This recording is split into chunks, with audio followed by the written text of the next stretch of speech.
Okay, moving up next, we're going to move on to our very first official item of today. It's going to be our first presentation on a business challenge. And this comes from our friends from the CPF board. That's right, the Central Provident Fund board.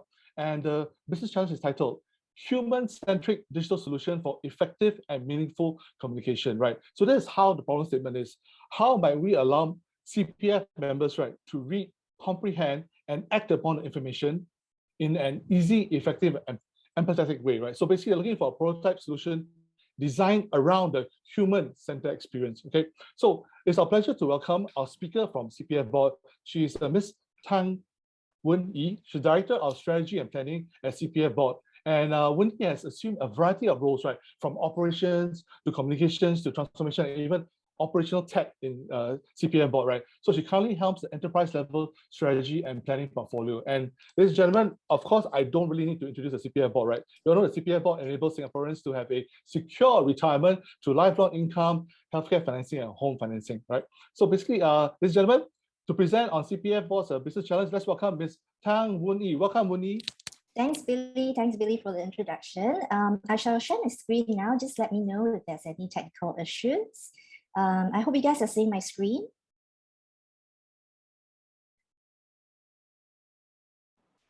Yeah. Yes, we can see the screen. Yes. Yeah. Okay, great. Yeah. So thanks, Billy, for the introduction and also about what CPF is about. Well, I just go into a very quick introduction about CPF. I think all of you will probably know of CPF, but I'm not very sure whether you know really about all the various schemes and the sort of customer base that we serve, because really people often don't look for information regarding CPF until they really truly need it. Okay, so just a very quick introduction. Like what Billy have said, we are actually a very comprehensive social security system, and essentially what we are trying to do is to ensure that there is social security for all our CPF members, whom really are the citizens as well as the PR. And aside from the fact that we take away 20% of your salary every month, right, together with your employers, that with the money that actually is in your account, you could participate in a very comprehensive set of schemes, right, from home ownership to healthcare. But that also means that when it comes to CPF board, our customer base is very, very extensive, right? So you would be our member from the moment you start working and you start contributing your first CPF contribution right down to when you finally, is no longer with us and you've drawn down on your very last CPF money. So really, when you look at the demographics in terms of a customer base, is really, really very wide ranging. So you do have to bear in mind that when it comes to our customer base, we are really talking about very, very technologically included and savvy individuals, to right down to those people who may or may not have smartphones, and even then they may have smartphones but they don't know how to use it, right? So this is really when it comes to customer base, you have to bear in mind that this is the sort of demographics that we're dealing with. So earlier on, I talked about the fact that you might know of CPF, but you may not know exactly what else we do. Okay, this is just to give you a sense of our business. And we've been serving CPF members since for 66 years now. Yes, we have been around even pre-independence. So in terms of asset, we are actually, in terms of pension fund system globally, we're actually the 8th largest in the world. And when it comes to insurance business, we're actually the 2nd largest insurance in Singapore. Like earlier on, I talked about the fact that we are actually a very comprehensive social security system. Through CPF, we have actually achieved 90% home ownership, and on an annual basis, we actually pay out 17 billion in housing payments. And when it comes to healthcare, because of the comprehensiveness of the scheme, actually 70% hospitalization do not incur out-of-pocket expenses. And in terms of how much is being paid out, it's about 2 billion a year. Okay. That's really the size of our business. And next, so this is really about, how we're going to have, continue to have our heart touch points with our customers. So really in terms of the size of the business, actually, if you look at the stats, we are among the top 3 government service provider, right? In terms of our e-platform, there's actually 90 million digital transaction performed on an annual basis. And that actually puts us right on top, right? Yeah, and then when it comes to the calls and as well as the customer that we serve face-to-face at our service center, we are among the top 3. So if you look at the numbers, it's also not small, like, calls is close to 1 million and numbers of visits more than 500,000. Yeah, that's really the size of our business. So this is really to give you some context as you try to solve the problem statements that we're bringing forward. Yeah. So earlier on, we talked about the fact that, okay, our problem statement is really about how we want to have a human-centric digital solution for effective and meaningful communication. So if you look at how CPF reach out to our customer, actually we have a whole range, right, of channels from WhatsApp. Yeah, we have been using WhatsApp as well, mailers, emails, and also if you do a post logged in, there's like a secure email facility within our website to enable us to try to transact and communicate with our customers. And as with all organizations, particularly in a COVID environment, we really have to shift very heavily towards digitalization. And also part of our work focus is really we wanted to eradicate hard copies as far as possible. And that's really part of our way of enabling ourselves to be sustainable and part of us as being part of that whole green movement. Yeah. So there is this, we have this desire to switch towards adoption of digital outreach, but bearing in mind, earlier I talked about how our demographics really is. We have a slightly older cohort who are not digitally included or not digitally savvy. So while we want to do this, in the solutioning, we're actually really looking at how we could, easily transit, this segment of our customers to a digital platform or more digital space. Yeah. Okay. So regardless of the medium, we want to be able to communicate, articulate, and convert the information that we are attempting to give out to our customer into actions or non-action where relevant, because sometimes we're really just trying to tell them that, okay, you're gonna be receiving your payout automatically, and this will be the account in which you will be receiving your monies, and really there's no action required on your behalf. But we want to give you the assurance that you would certainly be receiving your money on this date on every month, but we don't want it to be translated into calls for us, right? So this is where we are at. Okay, so this is really just an elaboration, right, about what I talked about earlier. How can we enable them so that they can understand in an easy, effective, and empathetic way? Because we do understand that actually an effective and empathetic way, because actually for everybody is a little bit different. And okay, yep. So so earlier on talk about the fact that actually we are really a high touch point organization, and so while we are looking into the digital solution, we also want it to be effective and meaningful communication. Yeah. So if we are looking at the more specific stuff, what should the prototype help us to overcome? So of course, language barrier, right? Because earlier on we talked about the whole wide range of demographics, and there would also be the segment of our customers who are more comfortable in vernaculars, right? So English is not their first language, and they are not always able to comprehend if it's a large amount of words in English. Two, it's also the contextual part of it, and this also includes a personalization part of it, because while we want to translate some of this information into actions, we are also looking at space where it's personalized, it's predictive, and also to a certain extent we can anticipate the needs of our customer moving forward.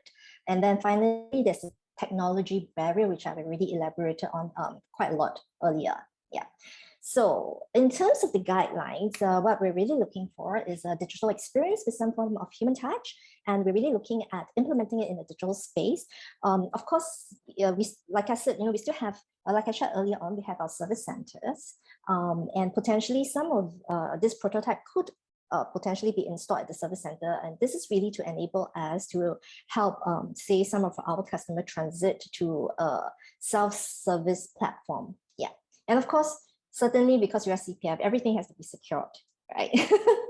Yeah. So therefore, the other deliverables, when it comes to the personalized service, would be things like, we must be able to authenticate the individual, right? And then in order for us to convert this into action, then it must be backed up with personalized data so that we can actually really serve him specifically. The other things like troubleshooting, providing assistance, and earlier on I talked about being able to have certain level of analysis, being predictive and all that. And also with the prototype, what we really hope to do is we will be able to collect some data to enable us to actually better fine tune our operations, and to some extent maybe how we can better serve our customer in terms of policy. And really this is one of our top challenge issues. And of course, to link back to our own data to facilitate further analysis. Yeah. Okay, so I think this is all the pitching that Billy has already done for us earlier on. And I understand that the evaluation criteria is actually very fairly straightforward, right? I mean, it's applied across the board. Yeah. So without further ado, I think we will be able to move on to the Q&A. Actually, I do have two of my colleagues with me, Sharon and Jolene, and yeah, I'm just the front woman. They're gonna be taking all the hard questions. Yeah, thank you. Okay. Thank you very much, Wuni. Ladies and gentlemen, welcome her colleagues as well. I believe that you have two colleagues with you to share the load in answering the questions. So I do have one sort of generic question that we ask most of our problem owners. Right? Basically, the idea is that why not, buy a solution from the open market? Why not buy something off the shelf or from one of those top, tech companies? Why come to OIP? Yeah. Can I throw the question to my colleague Sharon? Hello, Sharon. Welcome. Hi. Hi. I think that basically there's a couple of considerations here, right? I mean, internally, board-wise, we also have our own capabilities. So there's few ways to look at this. First, in our consideration of the problem statement, we will look within our internal capabilities. That's step one. And then step two, like you said, externally, commercially, whether the solution is available or whether the customization of the solution required makes that off-the-shelf solution less able to fit what we have in mind. So in this case, it may be more beneficial to tap on the open innovation platform or other innovation forms. At the same time, we also want to see some of the good proposals that the market has that can offer. And if we are the ones sourcing for the off-the-shelf products, right, it'll be really basically a one-sided perspective that comes only from us. So when we get a more comprehensive perspective or solutions from the market, right, it is also a way to bounce off ideas so that the eventual solution that we land on, right, has greater mileage. So that's my take on answering the question. Yeah. If I could just add on, I think the perspective from others will be actually extremely useful. I think a lot of the times we're attempting to solve the problem ourselves. And well, after a while, there's a certain level of groupthink, or you are not able to look beyond certain solutions. And I think that's really where the value in a platform like OIP offers. Yeah. Okay, thank you, Wuni and Sharon. That was a very, very beautiful answer. I give you guys full marks, 10 upon 10. Okay, very good answer. And thank you for supporting the OIP. And I tell you, this, our community of tech solvers, right, they bring a lot of value add to every solution that they come up with. Okay, so it's great that you're here with us. Okay, we do have questions from the floor. I'm going to turn on the floor right now. So first question came from Anonymous, who would like to have a refresher on what are CPFB's current systems. Maybe Wuni can just refresh us on that. Sorry, our current system. Yeah. So how are you interfacing with your your customers right now? What kind of channels do you have right now? Okay, in terms of the channels, right? Okay, like I mentioned early on, there's actually a website. If you do a post locked-in, we do have something similar to what the bank has in terms of the secure inbox, right? Of course, when it comes to very specific transactions, so some of you may actually receive direct mailers from us, right? But we have also been moving to digital platforms like emails and WhatsApp. And as well as our CPF app, that's another channel that we use to communicate with our customers. Yeah. Sharon, did I miss out anything? No. Okay, thank you. I don't know if the questioner wanted a more technical answer, but we'll wait for the question to come back with more questions on that. Okay, interesting question from Rachel Yo. So Rachel is asking, what are the languages that you require?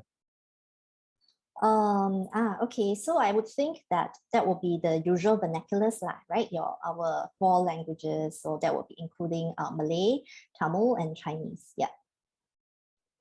Okay, thank you. No Korean, right? No need Korean or anything. I mean, not so popular, right? No, just kidding. I want to understand. No, not yet. Okay. Okay, it's okay. We're not watching Squid Games here, so it's okay. All right. Okay. Interesting question from Derek Go from the floor. Okay, so besides the language challenges, right? So, what other main challenges do you face with your incumbent solution? I think he's referring to your current chatbot solution. So, what challenges do you face right now? Sharon, Jeline, you want to take this question? Yeah, I think that currently we do not have a chatbot solution roll out, but we did try a live chat solution. I think at the point in time, I think there's 2 ways about it, because like what we shared, the spectrum of the demographics that we are catering to is very wide, from a member first contributing CPF all the way to a member receiving payout. And the challenge that we want to address is basically the digitally less savvy people. So if we want to move and onboard digitally less savvy people to digital channels, that would be a challenge in itself that we're trying to face. And I'm sure that all other agencies have the same challenge as well. Yeah. Okay. Thank you, Sharon. Okay, another question. This comes from Joel Yo. Has CPF piloted any other solutions to address the given problems? If yes, can you share what happened and what new challenges were identified? Well, this is a 3-part question. Ladies? Maybe I'll have a go at the question. So basically, there's a couple of things that we've tried to do for this problem statement. First, we've done a round of simplification of our letters and our messages. We went through a round to make our letters and our messaging simpler for members to understand. So this is one thing that we have done. Besides that, we have also done a round of enhancements to our service centers, so that we started to move towards some form of digitalization where we have self-help kiosks, so that we can guide members who are not so confident to use digital solutions to go through digital solutions with the help of guided staff of our service counter staff, so that when they go back, they can actually do that themselves. So that is another thing that we have done to try to address the problem. Then in terms of our website, we have also done a round of enhancement, and we have, I think, in beta stage for our new website. And our new website has a streamlined messaging system, as well as it has done a round of digitalization to help to reduce the language barriers, so to speak, as well as technical barriers for our members. Okay, what about the last part? Any new challenges that you identified through your attempts? Yeah. Yeah, I think that in addition to all this that we've done, we also recognize that more can be done. So that's, I mean, I wouldn't say it's a challenge, but it's really to complement what we have done today and to do more, so that we can accelerate the digitalization at a faster pace. Okay. Thank you, Sharon. So that's a big issue, how to get everyone on board, the digitalization train. Okay, a question from Lin Lee from the floor. Do you have any preferred age group, the younger ones or the seniors? I think that was also one of the questions that the OIP team asked us, whether we want to focus on a particular age group. I think like all problem owners, we tend to want to be a bit greedy here and hope that we can cover as wide a spectrum as possible. But if you look in specific to our problem statements, I would think that we are catering more to that a bit of that niche that's left over. We also recognize that at the end of the day, right, it is impossible to move everybody from high touch to high tech, right? It's always this group of people that will stay high touch. So this the group that we still want to target, or really is the in-between group that is possible to shift from high touch to high tech? Okay, so I believe it's something you can actually refine together with the eventual winner of this challenge, right? So we can push that to the evaluation stage. Okay, so a question from CM Paul on the floor. Are you looking for 100% software-based solution? I think that was also a consideration point that we challenged the team to look at whether I think in the initial idea that the team had was really a digital solution plus a solution that can be implemented in our service sector.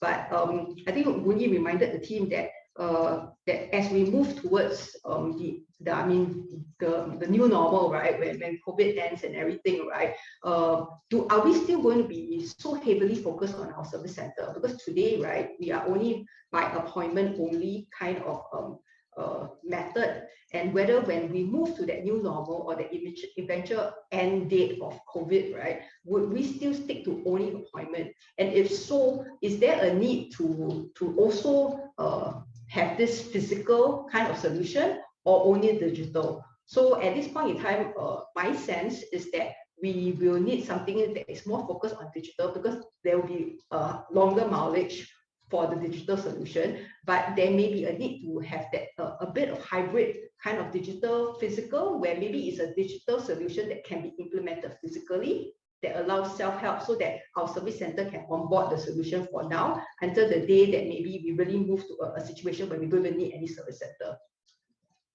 Okay, thank you, Sharon. I believe what you're the scenario that you're painting, right, is very exciting, because whatever solution that we develop based on this challenge, right, will be applicable to many other agencies and big organizations with service centers and so on. So it's a very, very relevant challenge that we're looking at today. Thank you very much. Okay, a question from Michelle Yi, and I'm not sure whether this is relevant, but maybe I'll let Woody decide. The question is, I believe CPF does social media analytics today. How do you do it? So I'm thinking, is it related to this challenge, social media analytics? Yeah, I thought it's not quite related, but the quick answer to that is that we do have vendors for that. Okay, so maybe we can invite the questioner to actually refine the question later. So okay, we have just time for a few more. So let me try my very best to clear as many as I can. Okay, Flo Ang is asking, which demographic group faces the most challenges using your portal currently? Should I hazard a guess? Sharon, yeah. So I think that currently, based on the data that we're picking up, it's really the high touch people that are facing a bit more of the issue. But we are already trying to address that portion. But as we move towards a more greater amount of digitalization, for example, like even with the payment of CPF, right, using PayNow and everything, these are the people that still would need help. And so I would think that they are the ones who are having more of a difficulty onboarding than the rest. Okay, thank you, Liz. Because of in the interest of time, right, I'll just answer one more question. For the CPF, I have just one more question for the CPF team, and this will be from Yadu. And Yadu's question is, how difficult is it to do a Uber connect? Connect questions. Sorry, do a Uber. Basically, connect questions to people who can answer. What do y'all say to this? So basically, it's like crowdsourcing the ground for answers to specific CPF related question, if I'm understanding the question correctly. Yeah, it sounds like that. Yeah. Yeah, I think at this point in time, CPF also has rolled out the volunteer engagement program that we have. So we kind of, I mean, to extent, I think that I recognized this when I joined CPF was that the complexity of some of the CPF schemes and the questions and the knowledge that you need to know to answer some of the CPF related questions are a bit, I would say, not so straightforward. So you have to have that kind of basic understanding. So to open it to across the board massively for people to answer some of the CPF questions may be a bit tricky, and we also don't want to have a scenario where the wrong answers are being passed on. So there is a need to then centralize and ensure that we have a group of people who are very knowledgeable in this area. So that's why we have the volunteer engagement program that is, we're building a group of volunteers who are very passionate about CPFP who help to answer the questions for people on the ground who wants to have the answers. Okay, thank you. But I think given all the ideas that we have so far, I think it's going to be a very exciting challenge, and I think the eventual proposal will be quite exciting. I'm very, very excited to see what the final form of this, digital, human-centric tool will be for CPF Board. Thank you very much, Wooni and team, Sharon, as well as Jeline. Jeline, we didn't take on you a question today, so maybe next round, okay, next time, okay? Thank you very much. So thank you, ladies. Right. We look forward to Thanks, Billy. receiving many submissions for your challenge. Thank you very much.